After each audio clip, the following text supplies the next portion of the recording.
ఓం శాంతి. ఈరోజు జూన్ 12వ తేదీ 2026 శివబాబా వినిపించిన మురళి సారాంశము.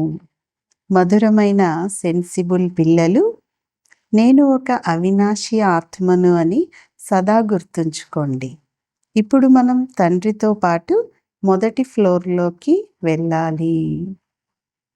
ప్రశ్న: ఏ పురుషార్థాన్ని పిల్లలైన మీరు ప్రతి ఒక్కరూ చేయాలి? సమాధానం: బాబా మీకు ఏ జ్ఞానమైతే ఇచ్చారో దానిని మీ హృదయానికి హత్తుకుంటూ ఉండండి. మీ లోపల దానిని మననం చేసి అరిగించుకోండి. దీని ద్వారా శక్తి లభిస్తుంది.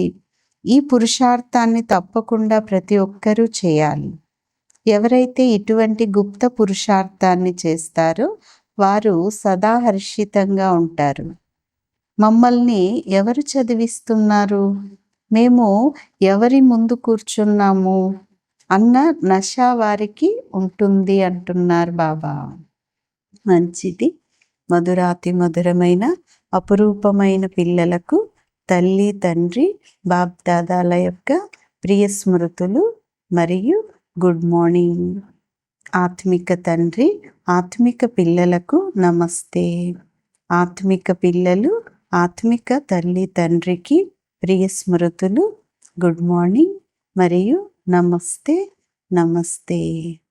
ధారణ కొరకు ముఖ్యమైన సారం. మొదటి పాయింట్: ఎప్పుడూ మీ కర్మలను నిందించుకోకుండా ఉండేందుకు, అనగా కర్మలకు శిక్షలను అనుభవించకుండా ఉండేందుకు ఇప్పటి నుండినే తండ్రి శ్రీమతంపై అటువంటి శ్రేష్ట కర్మలను చేయాలి అంటున్నారు బాబా. రెండవ పాయింట్: ఏ వినాశీ వస్తువు యొక్క నశ ఉండకూడదు. ఈ దేహం కూడా నశ్వరమైనదే, దీని నశ కూడా ఉండకూడదు. వివేకవంతులుగా అవ్వాలి అంటున్నారు బాబా. ఈరోజు వరదానం: ఈ పాత ప్రపంచమును విదేశంగా భావిస్తూ దీని నుండి అతీతంగా ఉండేవారు స్వదేశీ భవ. వరదానం యొక్క వివరణ: ఏ విధంగా కొందరు విదేశీ వస్తువులను ఏ మాత్రము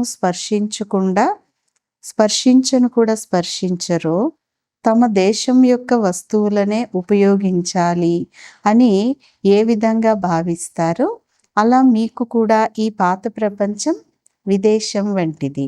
దీని నుండి అతీతంగా ఉండండి, అనగా పాత ప్రపంచం యొక్క వస్తువులు ఏవైతే ఉన్నాయో, స్వభావ సంస్కారాలు ఏవైతే ఉన్నాయో వాటి వైపుకి కొద్దిగా కూడా ఆకర్షితం అవ్వకూడదు.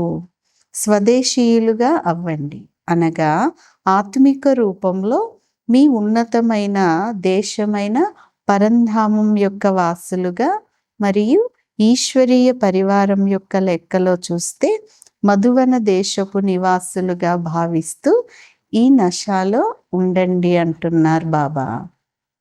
స్లోగన్: గొడవలలో చిక్కుకునేందుకు బదులుగా సదా మిలనం యొక్క మేళాలో ఉండండి అంటున్నారు బాబా. ఈ అవ్యక్త సూచన: సదా హర్షితంగా ఉండేందుకు మీ స్వభావాన్ని సరళంగా చేసుకోండి, సహనశీలులుగా అవ్వండి.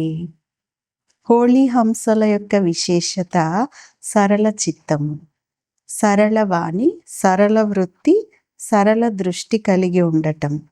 బాప్దాదాకు అందరికంటే ప్రియమైన వారు, అందరికంటే సమీపులు ఎవరంటే శుద్ధమైన మనస్సు కలవారు.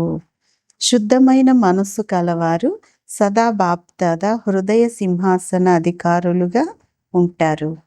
వారి సర్వశ్రేష్ఠ సంకల్పాలు పూర్తి అయిన కారణంగా వారు వృత్తిలో, దృష్టిలో, మాటలలో, సంబంధ సంపర్కాలలో సరళంగా, స్పష్టంగా, ఒకే విధంగా కనిపిస్తారు అంటున్నారు బాబా.